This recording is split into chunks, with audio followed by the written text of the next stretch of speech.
obrigado. Quero agradecer em primeiro lugar o convite dos colegas de estar aqui convosco, numa área que não é muito medieval, mas depois de trabalhar e falar um pouco, debater um pouco convosco no século, que também não deixa de ser medieval, estou obviamente a apontar para o século XVI. E dizer que aquilo que eu venho aqui a trazer-vos é um trabalho que não tem fim e, portanto, não vai terminar. Eu pararei e ele ficará por fechar.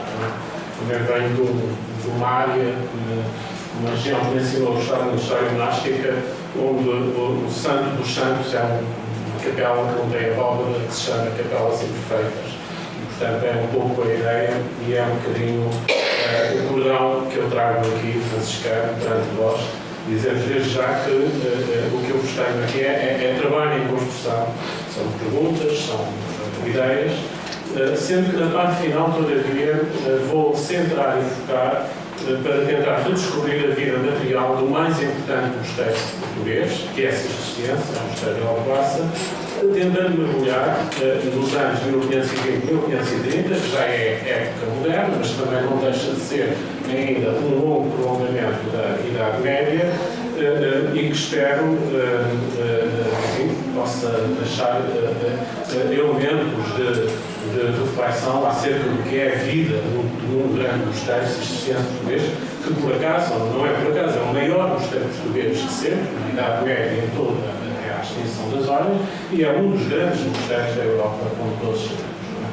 Ora, se isto funcionar, as ideias-chave que eu queria partilhar convosco é, de facto, valorizar a importância do século XVI na descoberta, no reencontro com esta história moderna das ordens. Nós temos a preciosíssima cartografia que citava, que é o Guia das Ordens Religiosas até Trento. Isso é uma revolução na possibilidade de escrever a história monástica. Desde logo temos a geografia, um dos principais impedimentos é saber onde é que ficavam estas casas. Não é tão simples quanto parece ser, não é? E precisamos disso, obviamente, para os séculos. E se nós pensamos que as ordens monásticas são sempre iguais entre a Idade Média e o século XIX ou XX, não são. A evolução e as dinâmicas sociais e das ideias e da vida espiritual espelha-se muito constantemente na história das ordens monásticas, e não é por acaso que as cisões, as quesílias, as guerras, as lutas eclesiásticas estão muito presentes, constantemente presentes na história das ordens religiosas. Aquela ideia que nós temos da estabilidade secular é absolutamente irreal. E, portanto, o sistema moderno em Portugal é muito diferente do sistema medieval em Portugal. Não é? Desde logo por estas dicotomias entre a internacionalidade que podemos, de alguma forma, justificar para a Idade Média e a nacionalidade, isolamento na época moderna. Desde logo a mudança dos protagonistas. O sistema português moderno é feminino. Nós estamos a falar de cerca de 3 vezes mais população monástica feminina do que masculina, pelo menos para o século XVI. Atenção, no século XVIII este movimento vai se acentuar não para inverter a desigualdade masculino-feminino, mas pelo contrário, para acentuar a distância do peso feminino face à diminuição do peso masculino nas ordens. A questão das escalas e da dimensão, que na época moderna é muito superior àquela que encontramos nos tempos medievais, e depois também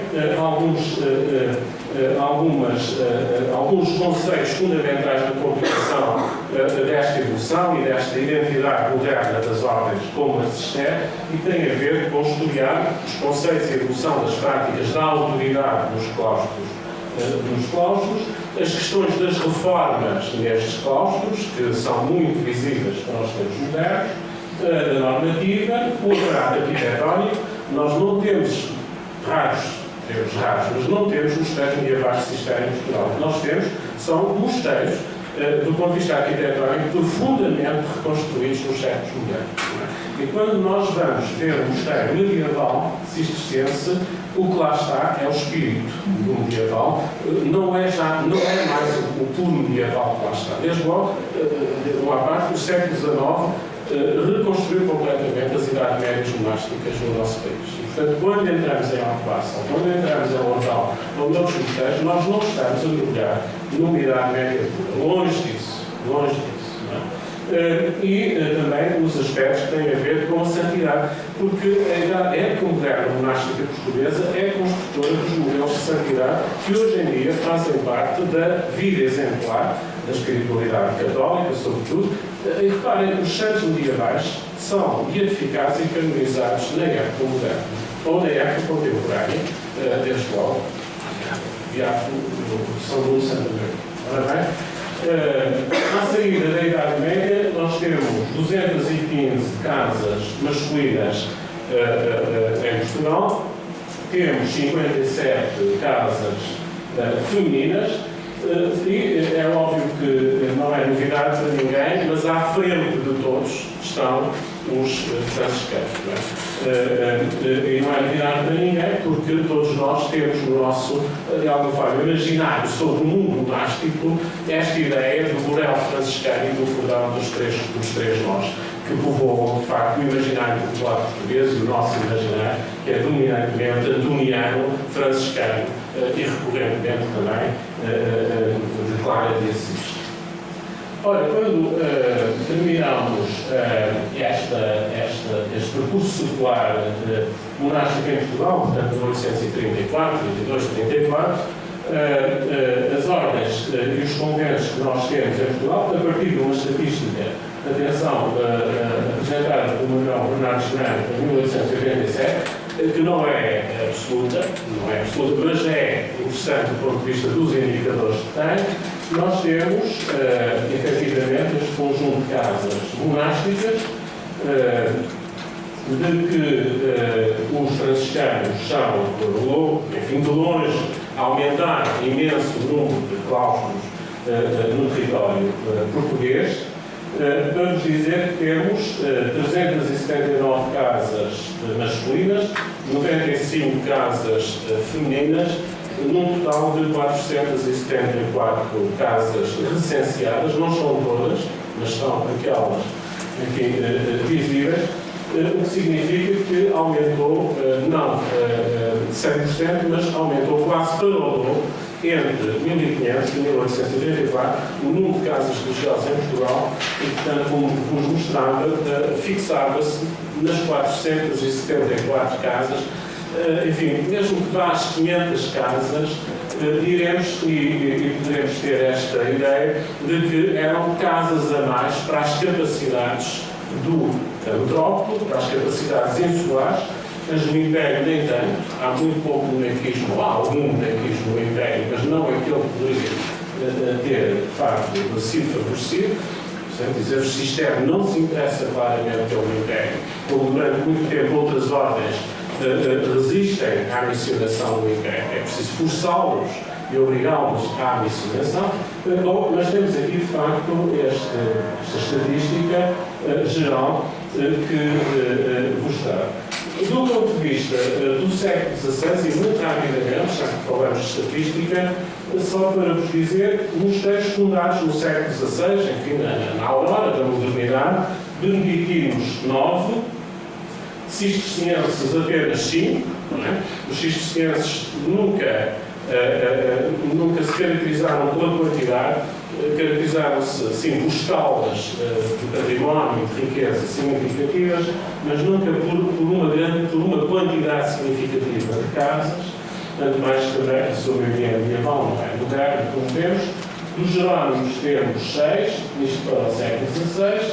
Dos Congregantes de Santo Agostinho temos apenas 4, ao longo do século XVI, 5 nos Loios. E depois, os franciscanos, ao longo do século XVI, fundam 59 claustros só para o século XVI. Atenção, isto agora é só o século XVI. 59, 38 femininos e um total de 97 casas, sendo que o período de exclusão destas fundações é o primeiro terço, sobretudo o primeiro terço do século XVI. Não é? O que significa que, para compreendermos o nascimento da modernidade monástica em Portugal, nós temos que ter presente que a primeira metade do século XVI, mas sobretudo o primeiro terço do século XVI, é muito importante porque é a grande época de germinação de muitas destas casas monásticas. São franciscanos, ainda nos anos 20, são franciscanos, também anos 30, são significativos. Ainda franciscanos, já avançando à década de 40, 50, mais franciscanos, como estão a ver, de facto, Portugal os portugueses tinham a capacidade imensa de fundar mosteiros franciscanos e depois os pregadores, aqui com 16 novas fundações no século XVI, os carmelitas com 8 fundações no século XVI, os ermitas de Santo Agostinho com 13, os trinitários com uma, a ordem dos hospitalários temos aqui uma, vamos ver, a ordem de Cristo, o colégio de Tomás, sim, e finalmente os jesuítas, de que eu não trago a estatística final. Eu pesquisei na internet, pesquisei no Dicionário de História Religiosa de Portugal e não há uma estatística que me diga quais são as casas jesuítas fundadas no século XVI. Nós sabemos algumas, mas não são todas. Se a ordem que é muito estudada é os jesuítas, no terminário, no entanto, não sabemos coisas essenciais, que é rebuscar na terra, de facto, onde é que houve fundações, casas, colégios das jesuítas. Sabemos algumas coisas, não é? Bom, os totais são estes: 174 fundações no século XVI, em Portugal, das quais 97 são, como há bocadinho vos dizia, franciscanas. O que é que isto significa? Significa, basicamente, que a relação entre a sociedade portuguesa e o mundo monástico é uma relação de escalas que sustenta mais facilmente uma fundação franciscana do que é capaz de sustentar uma fundação beneditina ou uma fundação de outro alcance e de outro âmbito, não é? Porque tem a ver com as estratégias de sobrevivência das ordens, tem a ver com a estrutura demográfica destes claustros, não é? E justamente dizer que a sociedade portuguesa, nos seus níveis de riqueza, das suas aristocracias, das suas burguesias, das suas elites urbanas, é muito mais capaz de fundar à sua capacidade casas franciscanas, que são, diria, mais baratas, mais sustentáveis, mais realizáveis, do que, obviamente, casas cistercienses ou casas das grandes ordens tradicionais, que têm uma estrutura e uma tradição e uma história que obriga ao património, que obriga a toda uma estrutura de sustentabilidade material que não tem mais lugar, ou que não é fácil de encontrar no Portugal dos séculos XVI e XVIII. Os mosteiros cistercienses em Portugal, a partir das definições de 1993, é um documento muito conhecido, apenas o trago aqui para recapitular e recentrar no Cister, tinham esta estatística também. Alcobaça, em 1993, isto são os números cálculos, não são os números reais, é aquilo que a ordem determinou que cada mosteiro poderia e deveria atingir. E os mosteiros masculinos, temos em primeiro lugar Alcobaça com 80 religiosos, depois Salzedas com 40, Tarouca com 30, isto para o ano de 1993, portanto, quase na alvorada do século XVII. É este o ideal nesta análise muito racional que os cistercienses têm de clausura com dignidade, clausura com um nível de vida material digno. Há de adequar às redes sociais que também povoam estes mesmos mosteiros. Seiça estava em obras nesta altura e, portanto, enquanto durassem as obras, suportaria 18 monges, mas logo que as obras terminassem, deveria abrir-se a 40 monges. Maceiradão com 14, Aguiar com 14, Boa com 14. Depois, abaixo desta dezena, temos Lafões, Águias, Fiéis, quase apenas um ermitério, com 3 monges. A Casa de Lisboa, que estava em estruturação nessa altura, com 2 monges.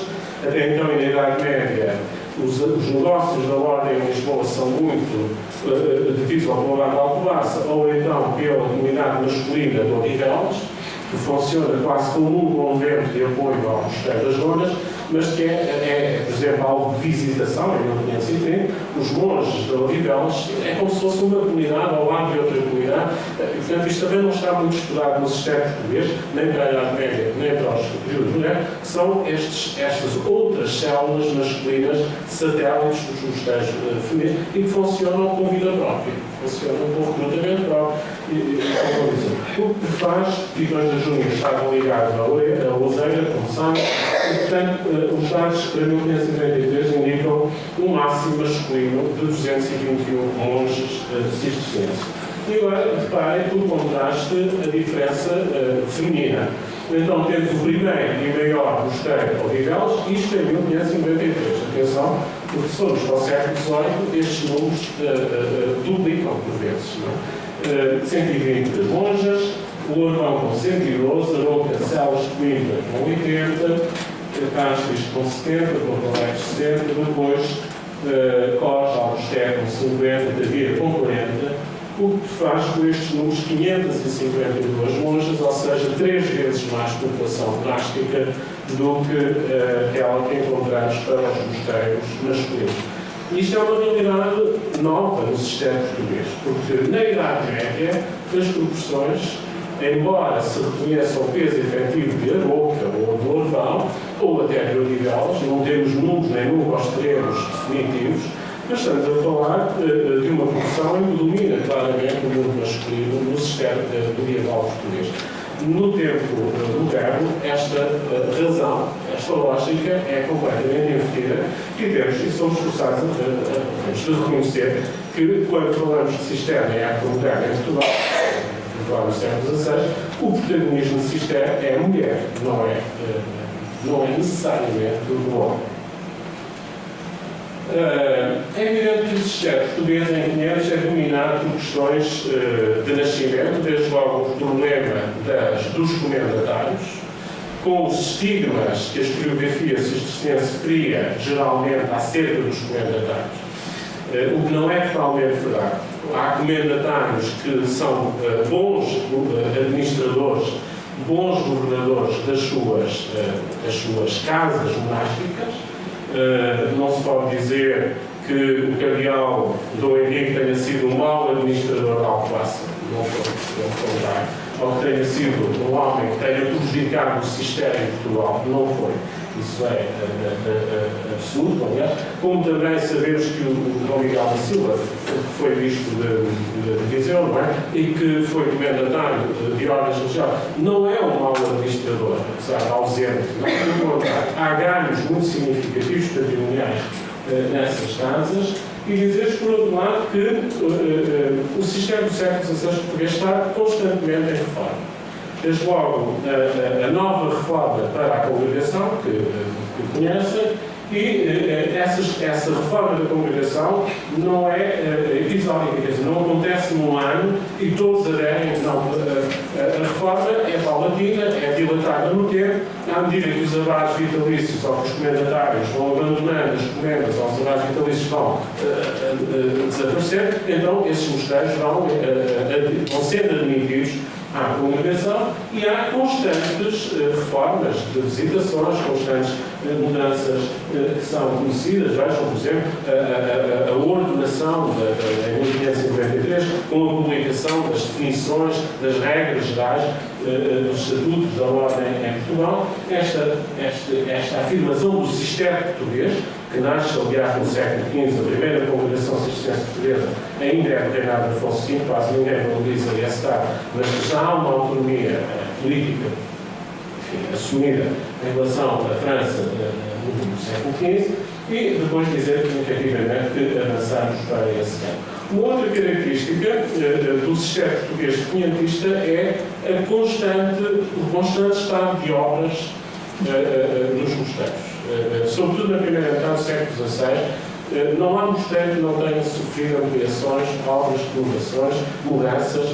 Isso é uma constante. A vida em quietude, a vida em silêncio, deveria ser algo, enfim, muito irónico no Portugal cisterciense da primeira metade do século XVI.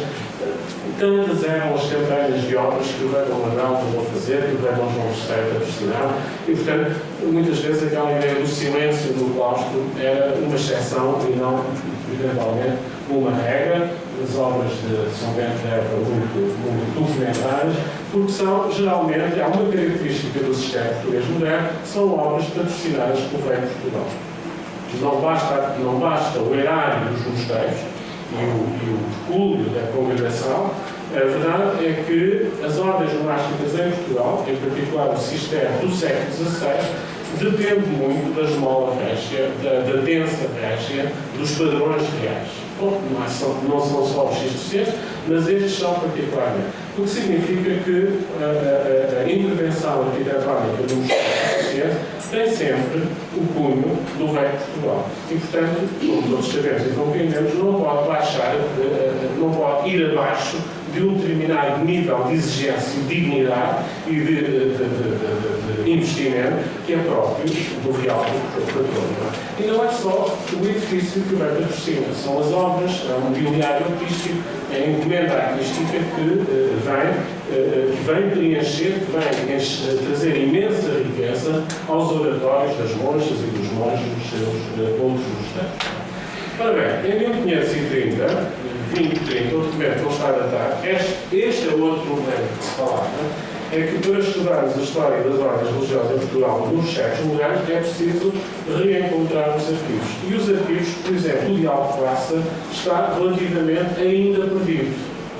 Ainda há muita coisa na Biblioteca Nacional de Portugal que não está revelada e que pertenceu e que era do arquivo de Alcobaça, como também da Dom Rodon, e, por exemplo, há um relatório que não está datado, estou aqui a mostrar-vos o fragmento, termina com esta folha rasgada, mas que deve ser de 1520 a 1530, é um relatório feito por um delegado régio, justamente nomeado por causa dos comendatários em Alcobaça, chamado-se Vasco de Pina, um homem de confiança régia, do Rei Dom Manuel e depois do Rei Dom João III, e ainda possamos afinar um pouco mais a cronologia deste relatório sobre o Mosteiro de Alcobaça, uma radiografia magnífica, aliás, que nós temos deste mosteiro, para 1520 e 1522, que estão a discutir.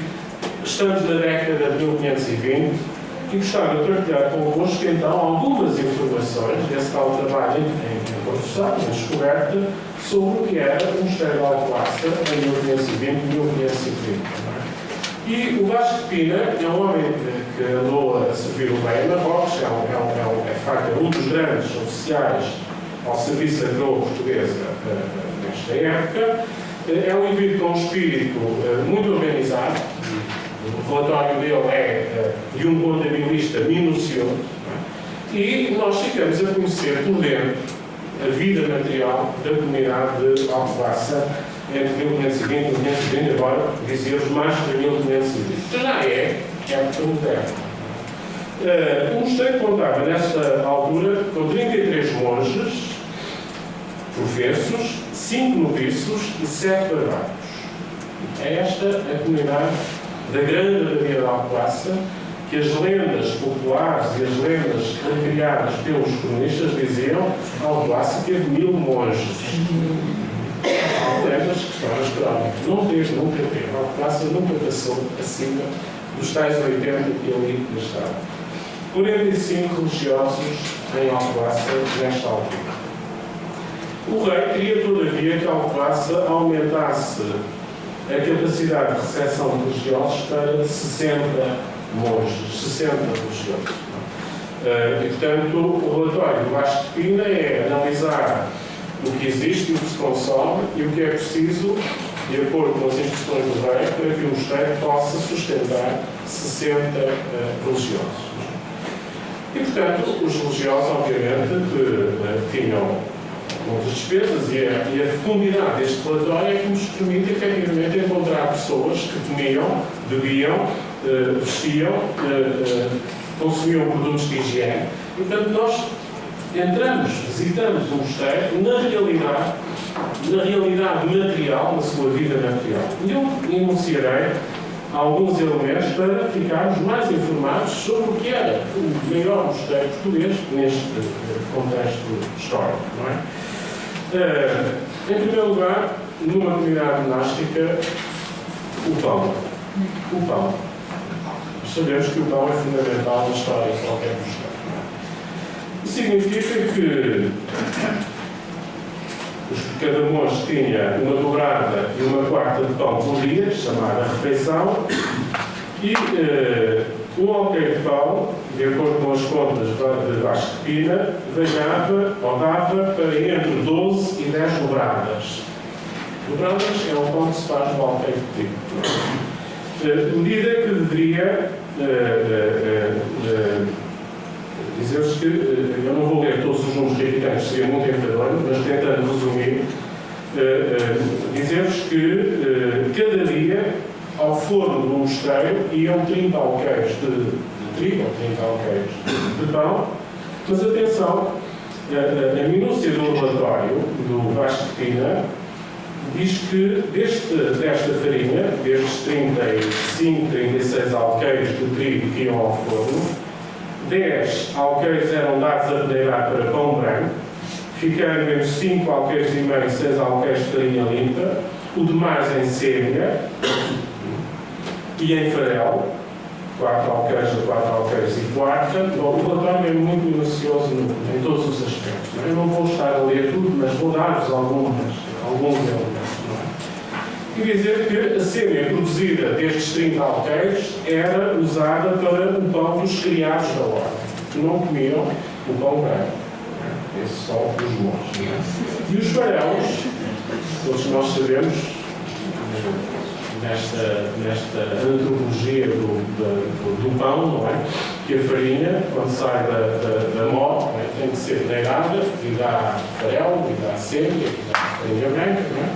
Os farelos eram usados para sustento das azémolas, que eram 3 no mosteiro, uma das quais da enfermaria monástica, e por vezes alguns hóspedes que se alojavam no mosteiro também tinham de ter alimento para os seus animais, para as suas azémolas, e como não havia cevada na abadia, estes animais eram sustentados com as sêmias, com os farelos. Para o alimento das galinhas da abadia, gastavam 6 alqueires de milho por mês para este alimento. Ora bem, os religiosos de Cister não ceavam 152 dias em cada ano, de acordo com os jejuns da regra.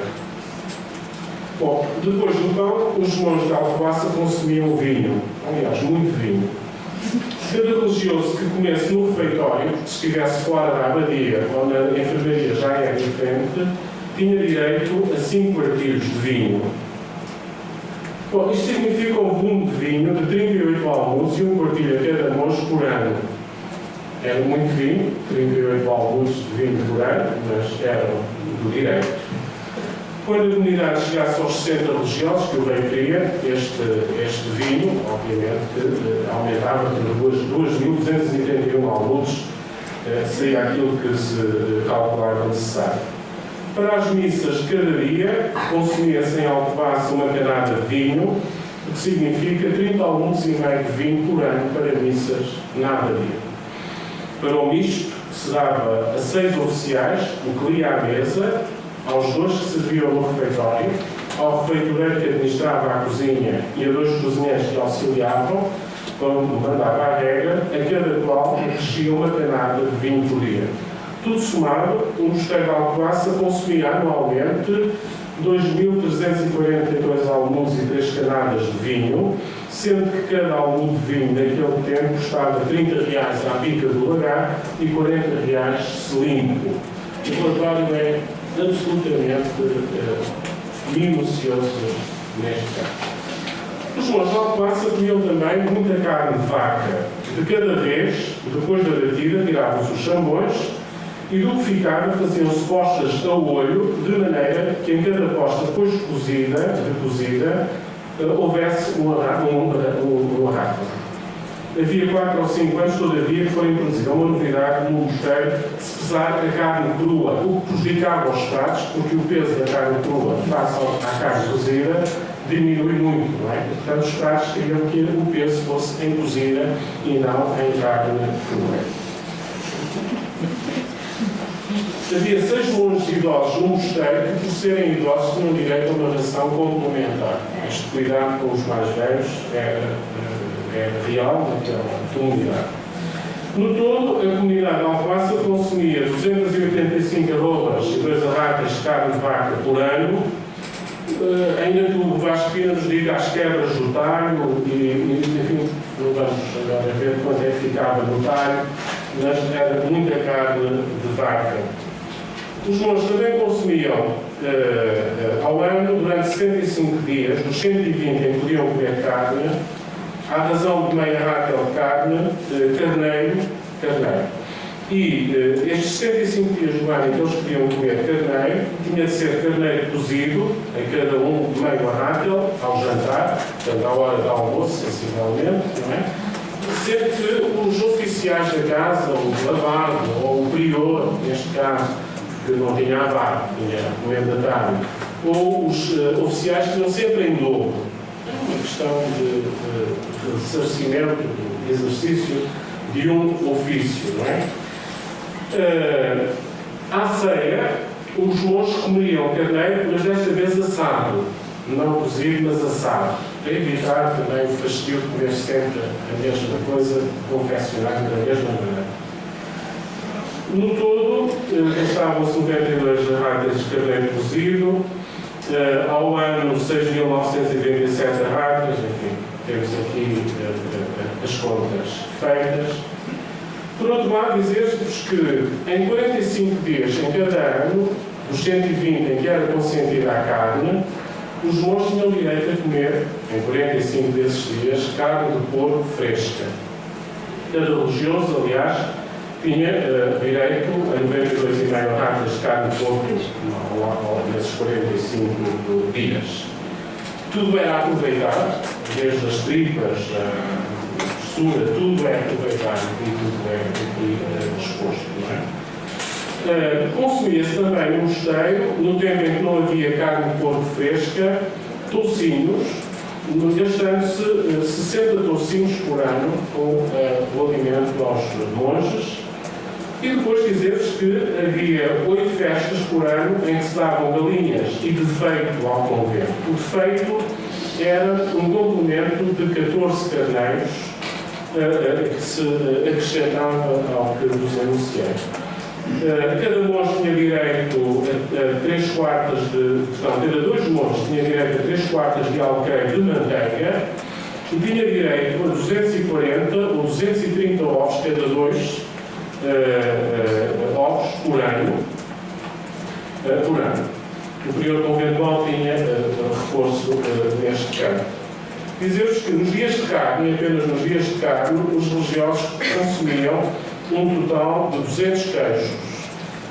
Isto é importante no cristianismo, porque esta associação do leite e da carne é muito cristã, mas não é nada judaica nem de outras religiões. É muito importante terem atenção que a dieta alimentar das ordens religiosas era em jejum, até por situações que conhecemos da entrada de cristãos novos nestes claustros, não é? Havia, de facto, também na dieta uma preocupação de ser uma dieta cristã, autorizada, de acordo com as tradições próprias. Enfim, 120 dias de carne significa 245 dias de pescado. Sendo que em 43 destes dias comiam pescado ao jantar e à ceia, nos outros apenas ao jantar. Cada monge tinha direito por dia, nestes dias, uma pescada pequena e uma pescada grande. Nas ceias dava-se outro tanto a cada religioso, havendo introdução de novidade nos últimos anos, gastavam-se os monges que os prejudicavam nos seus anseios de pescada à mesa neste ponto. Significa que se consumia em Alcobaça por ano 345 dúzias e 2 pescadas e meia, mas a dúzia da pescada em Alcobaça era de 15 peças e não de 12. É muito típico as dúzias não serem exatamente os 12. Não é? Os monges velhos, os tais 6 idosos, no advento da 70ª e na quaresma, tinham direito a consumir nas cheias, permitidas pela regra, mais meia dúzia de pescadas do que vulgarmente. Nos dias de jejum, da quaresma, da 70ª e do advento, e nos dias de jejuar, comiam, no entanto, figos e passas, sendo a proporção de 6 figos para cada monge e 6 passas. Nós estamos a pensar em passas pequenas, que deveriam ser passas um pouco mais generosas, a cada monge. E as peças de figos valiam R$160 e as das passas R$200. Consumiam também azeite, que era dado para os religiosos e para a iluminação da abadia. Nos jantares e nas cheias, cada religioso tinha direito a azeite e para o pescado 2 salseirinhas, como para a cozinha, num gasto de 6 oitavas. Nos dias de jejum, esta proporção ficava-se dos 4 oitavas. Os dias de ceia com direito a azeite eram 93, o que representava um consumo anual final de 1.166 oitavas, com 146 alqueires menos 2 oitavas. Gastava-se também azeite com iluminação entre o dia e a noite da igreja, do dormitório, da noviciaria e dos lugares necessários onde haviam, entre a noite e o dia, 18 lâmpadas, que gastavam cada semana 9 oitavas de azeite. O Vasco de Pina diz que o mosteiro precisava de mais lâmpadas para a iluminação e, portanto, havia que aumentar os gastos com o azeite para a iluminação. Os monges de Alcobaça consumiam também muitos legumes, nomeadamente 183 alqueires de legumes por ano, servidos nos dias de pescado, ou seja, em 245 dias. Os legumes vão ser castanhas, grãos, feijões, tanto de uns como de outros. São estes os legumes que então se entendiam: castanhas, grão e feijão. E ainda vão buscar, porque não chegava aquele que a abadia produzia, ou que tinha nos celeiros, e portanto ainda iam buscar grão e legumes a Santarém para abastecer a comunidade. Na preparação destes alimentos gastava-se açafrão, 3 arratas, e outra especiaria que o rei da África generosamente ao mosteiro. Temos aqui os preços, também se consumia mostarda e mel, 10 alqueires por ano, com direito a meio centil para cada religioso. A alimentação da comunidade tinha ainda gastos adicionais, nomeadamente para a confecção dos alimentos, temperos, sal, outro tipo de alimentos que se usavam. Passamos então ao vestuário, mais uns minutinhos só para não nos deixar uma comunidade desnudada. Mas, desde logo, vejam, porque tem a ver com a alimentação. Os panos que eles usavam para limpar as mãos antes de entrarem no refeitório. Para as mãos antes de entrarem no refeitório, quando iam dizer missa, consumiam-se por ano 20 varas de pano. Os das missas mais do refeitório, dando 60 varas finais.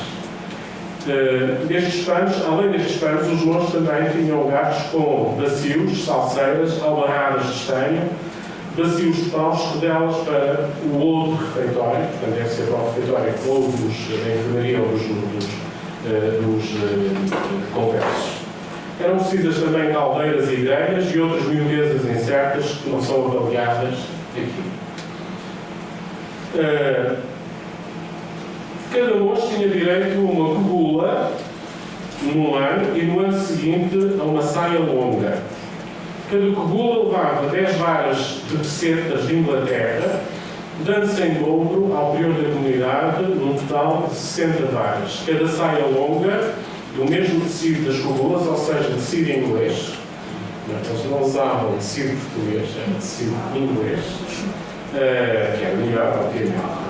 Cada saia longa, do mesmo tecido das cobulas, precisava de 8 varas, em dobro para o período, num total de 408 varas. Cada vara custava R$120 ao tempo. Para os religiosos mais velhos, dava-se pano melhor, pelo que o preço da vara para estes podia situar-se entre os 130 e os 140 reais. Os monges também tinham saias apretadas, ano sim, ano não. Portanto, o vestuário era 2 em 2 anos que se renovava, intercalado, não é? O ano regula, no ano seguinte a saia, depois de novo regula. 4 varas por saia. Dava-se também um escapulário a cada religioso, um ano por outro, portanto, ano sim, ano não, para cuja confecção se gastavam 2 côvados de pano preto de ites. Ou seja, lá está o bom pano estrangeiro para vestir os monges de Alcobaça. Cada monge tinha um par de calças, pelo qual cada par levava 1 vara e meia de tecido, porque eram calças largas e folgadas. Folgadas, com vestido velho, no total do dado para o prior. O prior tem sempre em dobro. As contas apresentam isso.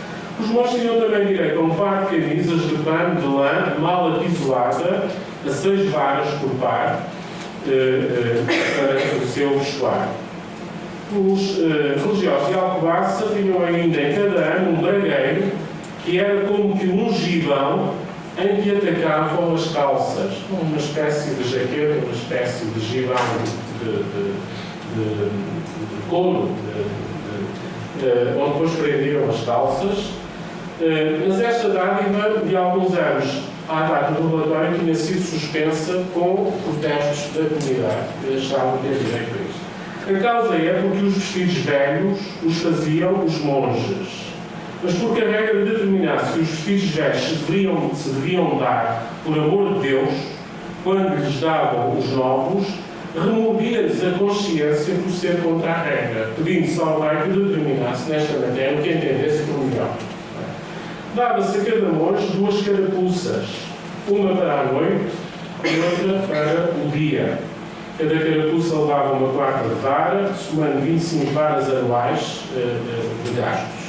Os monges tinham ainda direito a um barrete branco de Flandres, prefazendo 51 peças com o do prior, no valor de 120 reais. Significa que não eram só os monges de profissão que tinham o barrete, também os conversos e os noviços também as tinham, embora a contabilidade é 45, eles certificavam 51. Alguma razão que depois se pode explicar.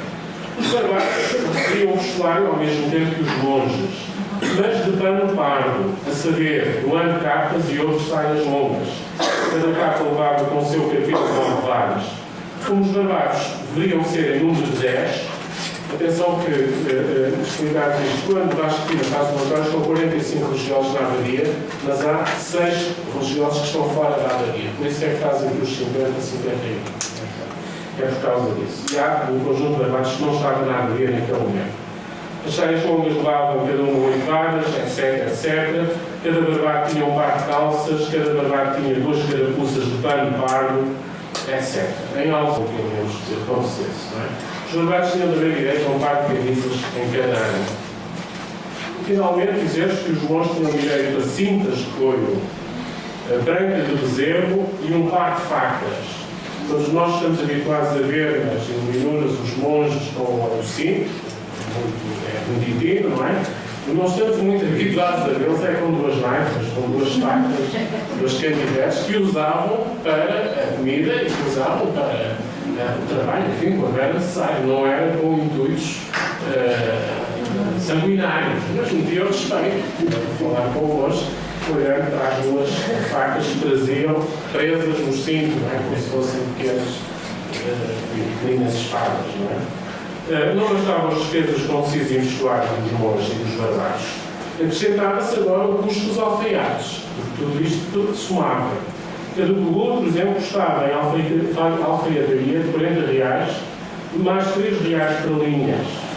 Cada saia longa, 25 reais e 2 reais para as linhas. Vejam a minúcia dos gastos e da contabilidade. Saias, feitios das carapuças, feitios dos barretes, das capas, etc. Depois, os monges não andavam descalços. Cada religioso tinha direito, por ano, a uma pele colodão para que se pudesse fazer umas botas. E pelo ano recebia ainda cabeças ou sapatos quando estivesse no externo. num total de 241 peças, ou 20 dúzias e uma tela de cordão. Para as solas e subsolas, adquiriam-se 50 lombeiros. Assim, não davam-se aos religiosos de ordens sacras e assim a outras pessoas pantufas feitas de peles de cordão, num total de 18 pares. Para as solas destas pantufas eram necessários 5 lombeiros. E depois, para os círculos e soletas, que se fazem de ilhargas de somagra, eram necessárias 16 ilhargas. Os forros dos pantufos e os das cabeças e sapatos somavam 45 pares.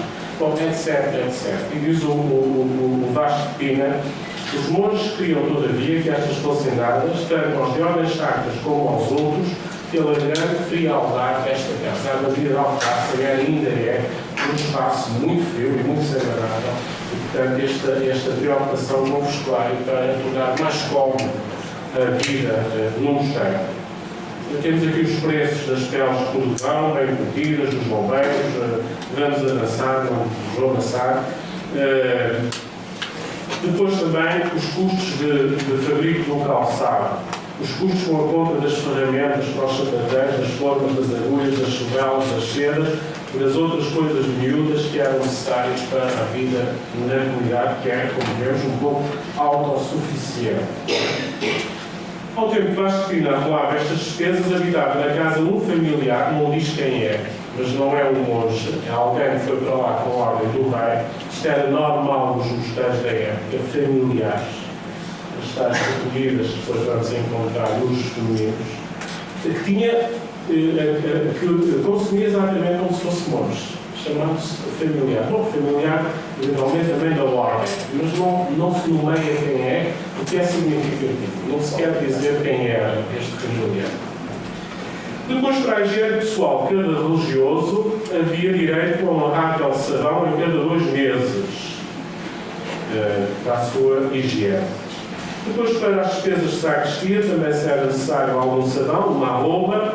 O barbeiro da casa tinha direito a uma dúzia de navalhas em cada ano e cada religioso tinha direito a um copo não diz se é de barro ou que seja, mas sempre que o copo quebrasse tinha direito a que lhe desse um novo copo.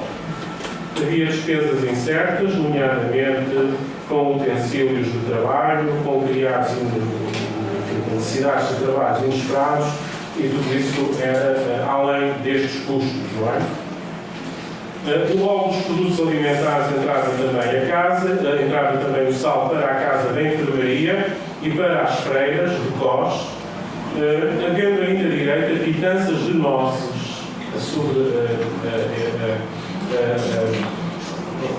o acrescento de nozes, fruto seco, para os monges, quando as havia pelo Advento, pela Septuagésima e pela Quaresma. No dia de lava-pés, dava-se pescado ou sardinhas, azeite e pão aos pobres que iam comer ao refeitório, assim como um saio de pano da terra, pano de alcobaça, que devia ser talvez chita, qualquer coisa assim, e uns pratos que se dão ao pobre a quem o prior lava os pés. Quer dizer que é um bocadinho forretos, porque antigamente eles davam com mais generosidade aos 12 pobres em quem lavavam os pés. Desta vez já era só um pobre que tinha direito aos sapatos e um saio. À porta do mosteiro dava-se pão, na quinta-feira de lava-pés, dava-se pão e 3 sardinhas e à porta do mosteiro dava-se pão, 3 sardinhas e meio quartilho de azeite em dia em tudo, às pessoas que aí vêm, a cada um, ora vêm mais, ora vêm menos. Portanto, quem quisesse candidatar-se, podia ver tudo, vinha ou não mais sorte. Gastava-se dinheiro com carros tremoleiros e todos os seus aparelhos, assim como com os bois que andavam, os salos e que às vezes morriam, envelheciam ou adormeciam. O mesmo com as ferragens das émulas, das albardas, as palmaduras, as sobrecargas, as cias, os lactos e outras necessidades. Também se gastava dinheiro com o moinho da casa, com os picões para picar as mós, cobiçando-se muitas vezes alavancas, rodízios, relas e outras miudezas. Alviões e enxadas para o pomar, foices para o limpar, também são arroladas na despesa. Verrumas, martelos, junça para atar o descargo que se dá ao convento, sacos para levar o trigo ao celeiro, tudo minuciosamente exposto neste relatório. Os manteiros também tinham direito a gastos, todos tinham, que o mosteiro tinha 34 criados nesta altura, dos quais 5 andavam foragidos, também acontece frequentemente. 2 destes tinham acabado de regressar à casa e não estavam a receber ração. Era castigo. Para 29 dos criados, a ração era desigual. A certos criados davam-se 3 empadas cada dia e a todos os outros apenas 2 empadas, assim como às mulheres criadas. Aos meninos, porque estes criados e estas mulheres tinham crianças, 1 empada, e aos meninos de mama, até 6 ou 7 meses de idade, dava-se uma refeição de pão alto para papas e azeite e mel. Aos criados que iam para fora em serviço, dava-se um pouco mais de alimentação. Bom, como eu vos dizia, os criados também tinham direito a algum vinho, não muito, e o relatório vai terminar com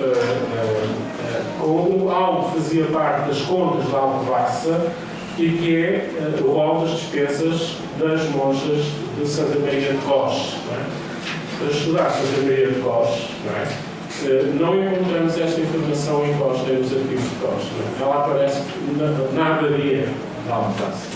E ficamos a saber muitas coisas sobre as monjas de Cós a partir de um relatório para a abadia da Alcobaça. Eram 25 as monjas, 22 professas e 3 noviças neste tempo.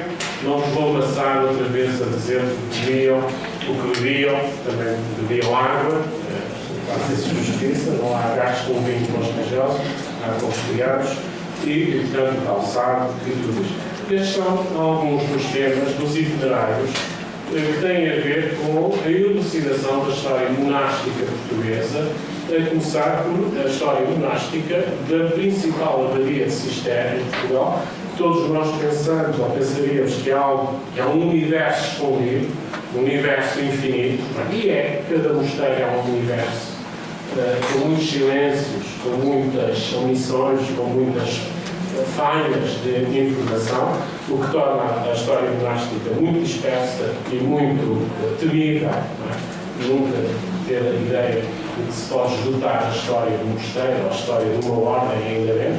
Nós temos muitas histórias de mosteiros, mas faltam-nos, como dizia há pouco, faltam-nos as histórias das ordens ainda de fazer. E a Cister está ensaiada monograficamente, mas faltam ainda as histórias da ordem de Cister, da congregação em Portugal, desde logo a política, desde logo a cultural, desde logo a administrativa, que são geralmente as bases para depois seguir para o económico e para o espiritual e para outras dimensões. É de longe uma das ordens mais estudadas na Península Ibérica, como todos sabemos, e é de longe a Ordem de Cister uma das que mais campo de trabalho ainda oferece, interdisciplinar, multidisciplinar, numa estratégia também de investigação fotográfica que tem que ser mais comparativa para compreendermos melhor o lugar do Cister português na Europa monástica do Antigo.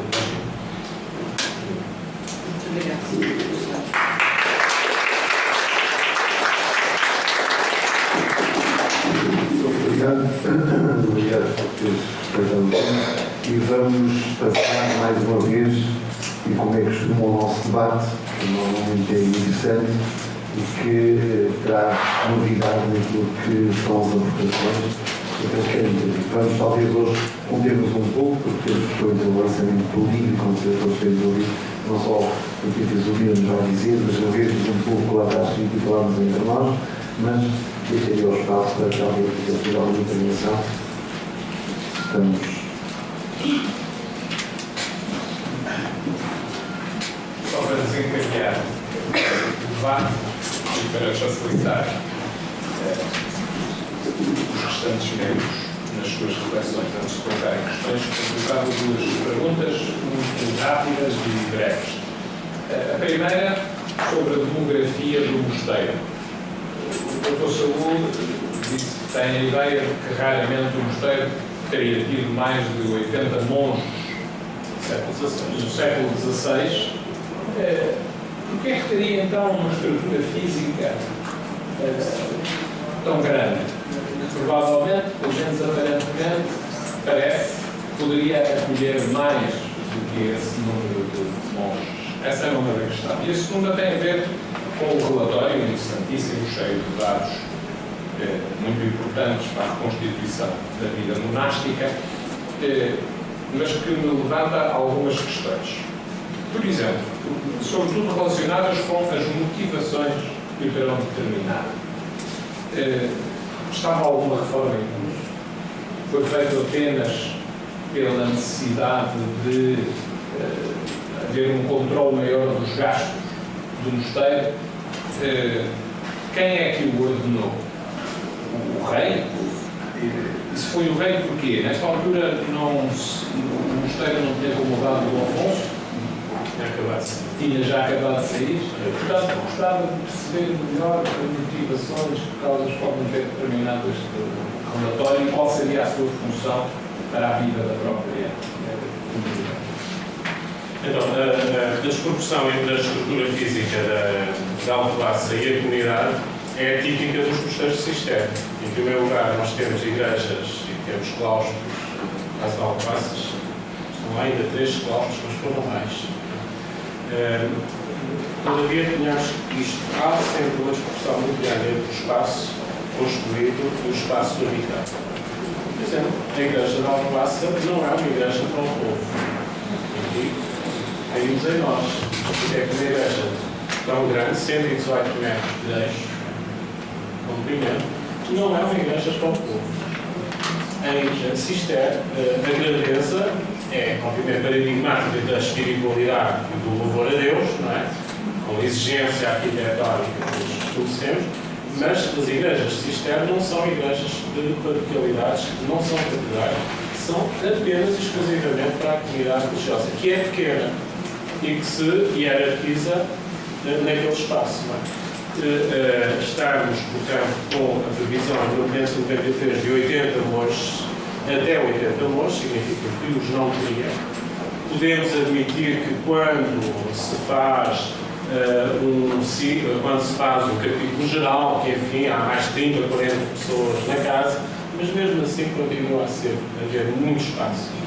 Em contrapartida, uma coisa que em Alcobaça se verifica muito bem é que o espaço de residência, nomeadamente do dormitório dos frades, ou dos dormitórios dos frades, são relativamente mais modestos do que toda a outra estrutura de aparato que envolve esta a importância, de facto, do aparato arquitetónico nas escalas de promoção da grandeza, da riqueza destes grandes mosteiros de sistema. E, portanto, dizer-se que, de facto, nas comunidades masculinas e em Alcobaça há esta dissincronia entre a comunidade, mesmo que em determinados momentos se fizesse um capítulo geral da ordem da congregação, sobrava muito espaço. E, portanto, é uma questão interessante a continuar a explicar, mesmo que a hospedaria, que era generosa em Alcobaça, mas vejam, em 1920-30, eles tinham despesas para hóspedes 4, 5 por mês, de vez em quando. Depois, no século XVIII, isto muda um bocadinho. É verdade que vai mudar. Há, de facto, o relatório é feito por ordem do rei. E o Vasco de Pina é um homem muito importante nas políticas de informação do rei Dom Manuel, que sobrevive. Mas logo ele vai para Marrocos fazer o levantamento das necessidades das fortalezas portuguesas. Os relatórios é um homem, de facto, da confiança militar, da confiança económica, fiscal do rei, e ele vai para Alcobaça, onde está durante 10 anos, em parte para governar e administrar economicamente a abadia. Portanto, ele vai no final do pós-cardeal Dom Afonso, e portanto ele intermedia e prepara e integra a administração do cardeal Dom Henrique. Não é o cardeal Dom Henrique todavia que o Dom, é o rei Dom Manuel. Ele sobrevive, passa para o reinado de Dom João III. Mas é um homem que gera, e o rei Dom Manuel fez muito isto, pelo em Santa Cruz de Coimbra, por exemplo. Mesmo nomeando os filhos para os membros da Casa Real, e não só para Santa Cruz, ou Alcobaça, ou outros mosteiros, o rei depois nomeia que os monges eram maus administradores. Geralmente os monges eram maus administradores. Não tinham uma cultura, é raro ver um monge com uma cultura de administração contabilística. Não é impossível, na certa. E, portanto, no século XVI, o rei Dom Manuel, com a política comendatária que tem, generosa, também precavê, justamente para calcular os interesses dos seus familiares nestas avarias, torna-as, geralmente, com uma administração fiscalizada e regularizada. E, portanto, um aspecto da questão. O outro aspecto é esta gestão organizada, controlada pela coroa, reflete-se na qualidade espiritual, na qualidade da ambiência religiosa dos monges do mosteiro. Talvez. Sempre que o Vasco Pina, por várias vezes, não esconde ao rei que os monges protestam e estão em desacordo e querem mais. Portanto, também significa que no caso específico dos monges de Alcobaça, desde a década de 1470, desde 1479, quando Nicolau Vieira vende a abadia ao cardeal Dom Jorge, não é? Até aos anos 30, 20, 30 do século XVI, não é? Dizer-vos que, efetivamente, o problema comendatário em Alcobaça suscita constantes reações por parte da comunidade contestatárias. Não sei o resultado de todas elas. Não. Há uma muito interessante, que é o Frei Isidoro de Porto Alegre, que em 1482, 83, 84, com Dom João II. Deixem-me dizer-vos que estou a fugir dessa. A Alcobaça foi vendida ao cardeal Dom Jorge porque o rei Dom João II quis que fosse vendido. Depois a história vem dizer que o rei não quis. Mas os documentos são claros. E há, quando o cardeal Dom Jorge manda tomar posse da abadia através do procurador, que é o Isidoro de Porto Alegre, os monges levantam-se e há um prior, que é o Frei João Claro, o poeta, o autor, também ele vai negociar, vai para a Tarouca depois. Levanta-se e fazem um audiente notário protestante contra aquilo. Significa que a comunidade Alcobaça tinha capacidade, resistência, de contestação. Não valeu muito. Mas também não estaremos a falar, não sei, quem são os monges que estão em Alcobaça e onde é que eles vêm. Sabemos uma coisa, há monges em Alcobaça de recrutamento regional, que significa, desde logo, que não são de grande fidalguia. E, portanto, a capacidade de contestação que estes religiosos possam ter é sempre muito limitada pela ausência de suportes fora da sociedade, fora da local, nomeadamente famílias na corte que defendam e manipulam, muitas vezes, como vai acontecer nos mosteiros femininos. Porque aí nós temos muitas vezes, como eu tinha aqui posto falar da autoridade do mosteiro, porque isso sabemos muitas vezes que as famílias gerem as eleições abaciais das monjas na corte.